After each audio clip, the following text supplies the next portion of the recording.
پریم چند کی افسانہ نگاری۔ پریم چند کی ادبی شخصیت کی تعمیر اور ان کی ذہنی تشکیل میں گاندھی جی، ٹالسٹائی، ٹیگور اور شرت چند چڑ جی کی تعلیم کا بڑا ہاتھ ہے۔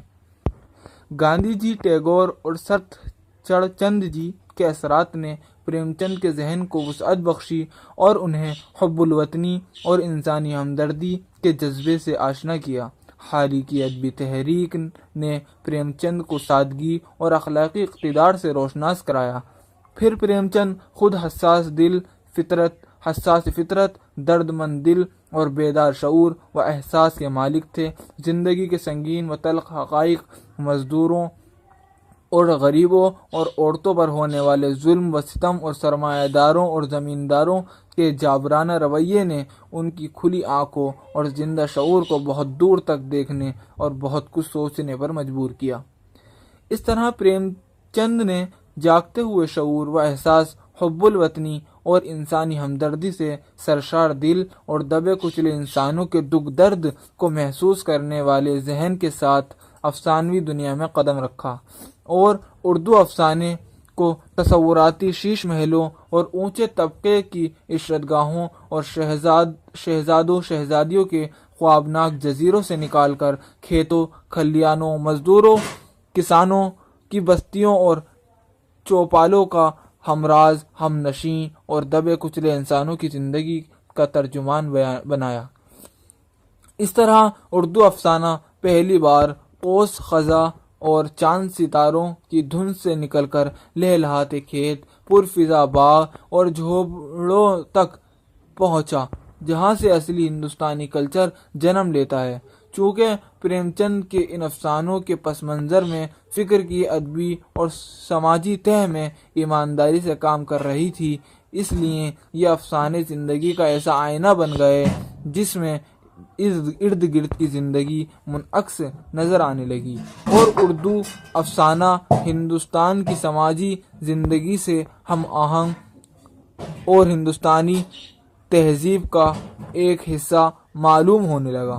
پریم چند کی ادبی زندگی 1905 سے 1932 تک پھیلی ہوئی ہے۔ 31 سال کی اس مدت میں ہندوستانی زندگی بڑے نشیب و فراز سے گزری۔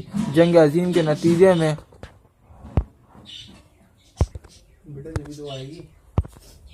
ہندوستانی زندگی کے بڑے نشیب و فراز سے گزری۔ جنگ عظیم کے نتیجے میں پیدا ہونے والے ہر اس انتشار، سرمایہ و محنت کی آویزش اور حاکم رعایا کے مابین کشمکش نے عام انسانوں کے عقیدے اور ان کے سوچنے سمجھنے کے انداز کو کافی متاثر کیا۔ پریم چند نے انہیں ٹوٹتے بکھرتے خوابوں اور عام انسانوں کے زخموں اور داغوں کو اپنے افسانوں میں مختلف انداز سے پیش کرنے کی کوشش کی ہے۔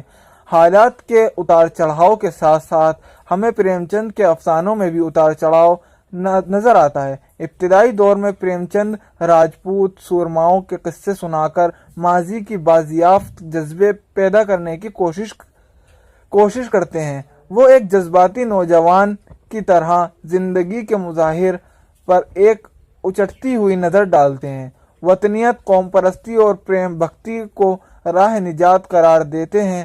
اگرچہ داستانوی اثرات کی وجہ سے یہ افسانے فنی اعتبار سے ہمیں مایوس کرتے ہیں، لیکن ان میں حب الوطنی اور انسانی ہمدردی کے چراغ جا بجا روشن نظر آتے ہیں، جو اپنا ایک دیر پا اثر چھوڑ جاتے ہیں۔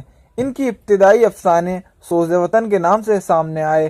اس مجموعے کی تمام کاپیاں انگریزی حکومت نے ضبط کر لیں۔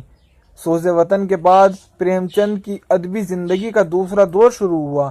اس دور کے افسانوں میں تاریخی اور اصلاحی رنگ نمایاں ہے۔ ان اصلاحی افسانوں میں بازیافت، حج اکبر، سوتیلی ماں، نجات، مندر اور مستعار گھڑی قابل ذکر ہیں۔ ان تمام افسانوں میں مقصدی رنگ نمایاں ہے۔ رنگینی خیال اور مناظر و فطرت کی جگہ بے پناہ سوز و گداز نے لے لی۔ ان افسانوں میں کردار نگاری، اتحاد اثر اور دیگر تمام فنی محاسن پائے جاتے ہیں۔ البتہ مندر اور بازیافت جیسے کچھ افسانوں میں مقصدیت کے غلبے کی وجہ سے کہانی پن متاثر نظر آتا ہے۔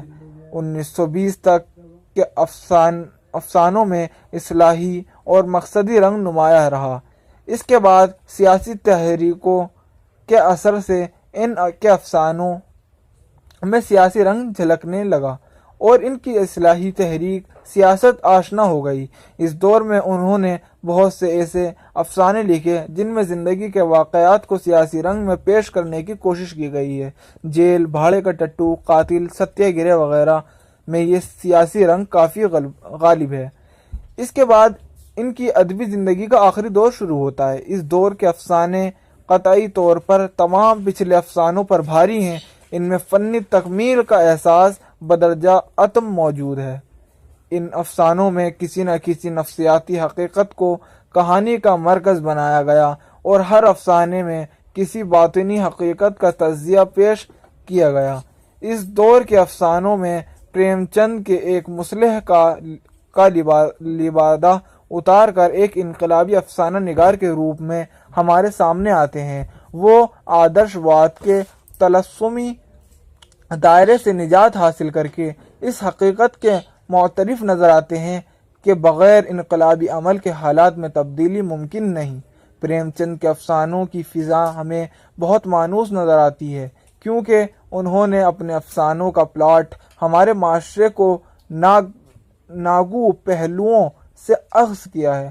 ان افسانوں میں دیہاتی زندگی ہنستی، بولتی اور سسکتی بلبلاتی نظر آتی ہے۔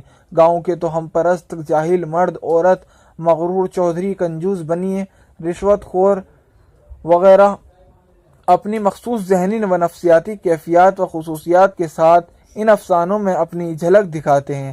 مقدمہ بازی، مار پیٹ، عصمت فروشی، جہیز کی لعنت، بیوہ عورت پر توڑے جانے والے مظالم جیسے کتنے ہی سنگین مسائل ان افسانوں میں اجاگر ہوئے ہیں۔ پریم چند نے اپنے افسانوں میں بہت سے کردار پیش کیے جو حقیقت سے بہت قریب نظر آتے ہیں۔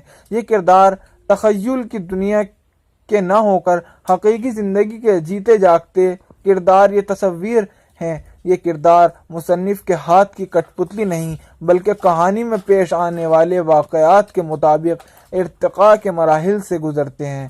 یہ کردار جس طبقے سے تعلق رکھتے ہیں، پریم چند کی زندگی کا بڑا حصہ اسی کے درمیان گزرا تھا اور انہوں نے اس طبقے کے افراد کی نفسیات کا گہرا مشاہدہ کیا تھا، لہٰذا انہوں نے ان کرداروں کی جو تصویر پیش کی ہے وہ سچی اور حقیقت سے قریب تر ہے۔ امیر، غریب، مہاجن، وکیل، کسان، پٹواری اور زمیندار کی جو تصویر پریم چند نے پیش کی ہے وہ پریم چند کے گہرے مشاہدے اور حقیقت پسندی کی وجہ سے زندگی کی حرارت سے معمور نظر آتی ہے۔ پریم چند کے افسانے زبان و بیان کی خوبیوں سے بھی مالا مال ہیں۔ ان کی زبان نہایت سلیس، شگفتہ اور رواں ہے۔ فارسی اور ہندی دونوں کے الفاظ استعمال کرتے ہیں۔ عبارت میں بے حد آمد اور زور ہیں۔ حسد، ضرورت، تشبیہات و استعارات سے بھی کام لیتے ہیں۔ بعض افسانوں میں منظر نگاری کے بہت نمونے ملتے ہیں، گرچہ ان کے طرز تحریر میں شاعرانہ لطافت اور رنگ آمیزی نہیں ہے، لیکن انسانی زندگی اور نفسیات کے بارے میں حکیمانہ نکتے جا بجا بکھرے ہوئے ہیں۔ مکالمہ نگاری میں پریم چند کا فن بہت نکھرا ہوا نظر آتا ہے۔ وہ طبقے کی نفسیات اور ان کے لب و لہجے اور زبان و بیان سے واقف ہیں اور کرداروں کے مکالمے اور باتوں کو جیوں کا تیوں اصلی شکل میں پیش کر دیتے ہیں۔ بے تکلفی اور فطری انداز بیان سے ان کی تحریروں میں دلکشی کے ساتھ ساتھ بڑی زندگی اور توانائی پیدا ہو گئی ہے۔ سادہ و سلیم ہونے کے باوجود پریم چند کی تحریریں فکر انگیز نثر کا جادو جگانے میں کامیاب ہیں۔